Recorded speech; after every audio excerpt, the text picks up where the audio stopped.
In 1980, when our founder, Dr. Akhtar Hamid Khan, came here in Orangi, his philosophy was very simple, that let me just see first what the people are doing. He had a great faith in how the poor people try and manage their lives. So he had seen in Orangi, like he'd seen in many other places, that the poor people faced by problems do not sit idle.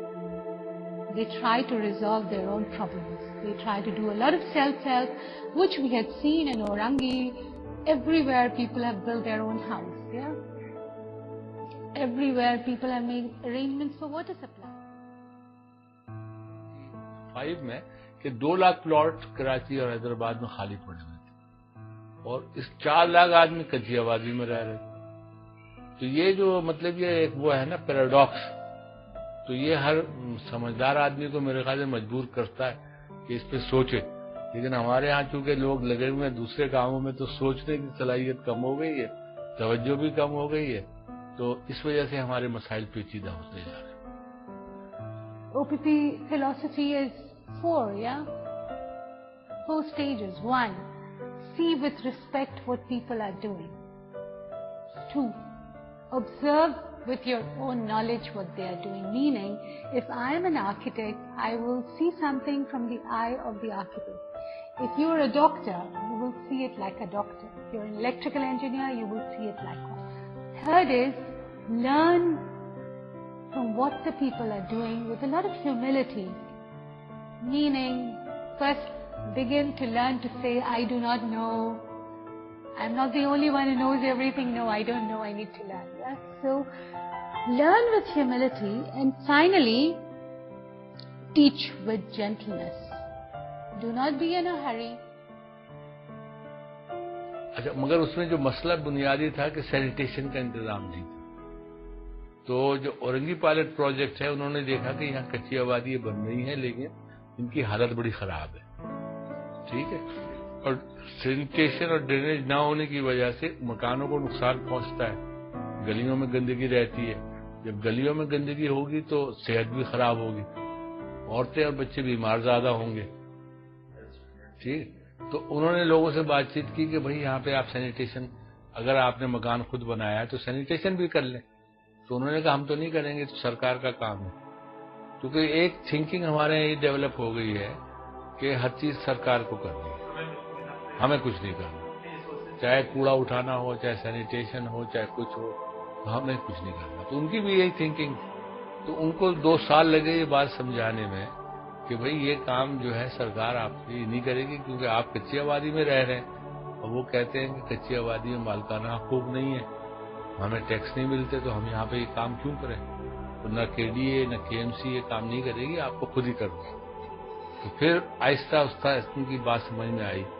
फिर उन्होंने कहा कि इसकी cost जो है वो बहुत ज्यादा है अगर हम खुद करेंगे। तो औरंगी पायलट प्रोजेक्ट ने रिसर्च की कि अगर सैनिटेशन का निजाम बनाया जाए लो कॉस्ट, तो वो कैसे बने।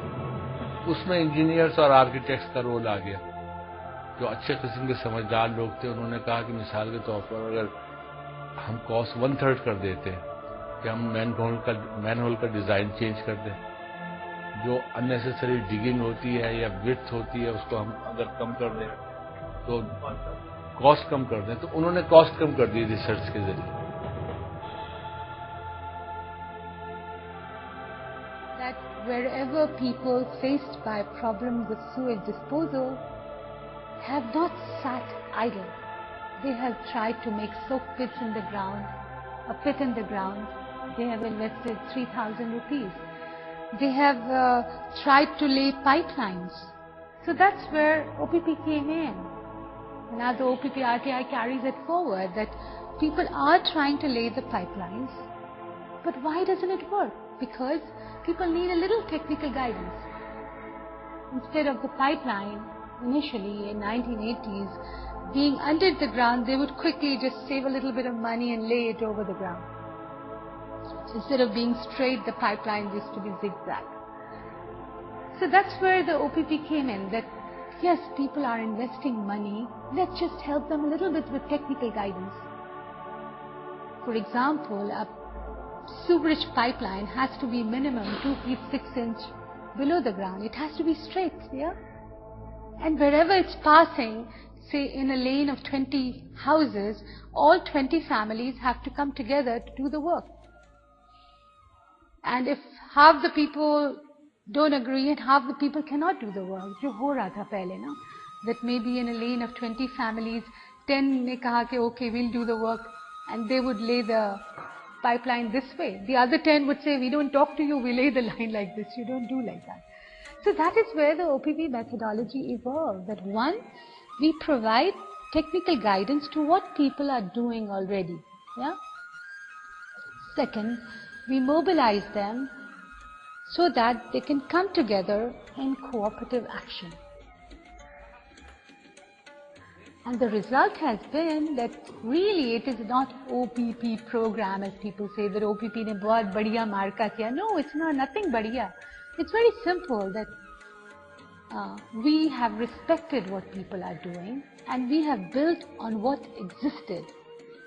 हमारे यहाँ जो टेक्निकल लोग हैं वो चूँकि उनकी तालीम इस तरह से होती है कि वो टेक्स्ट बुक्स उनकी जो है किसी ज़माने में बरतानिया वालों ने बनाई होंगी, उनकी अपनी रिक्वायरमेंट थी, तो वो उससे हटने को तैयार नहीं होते.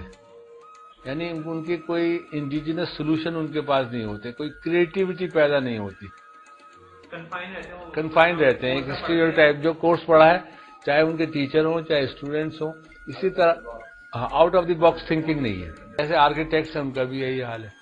तो इंजीनियर हजरात हों, आर्किटेक्ट्स हों, टाउन प्लानर हों, वो उन्होंने जो पढ़ा है उसी को समझते हैं कि यही मसले का हल है, हालांकि वो मसला हल नहीं हो रहा.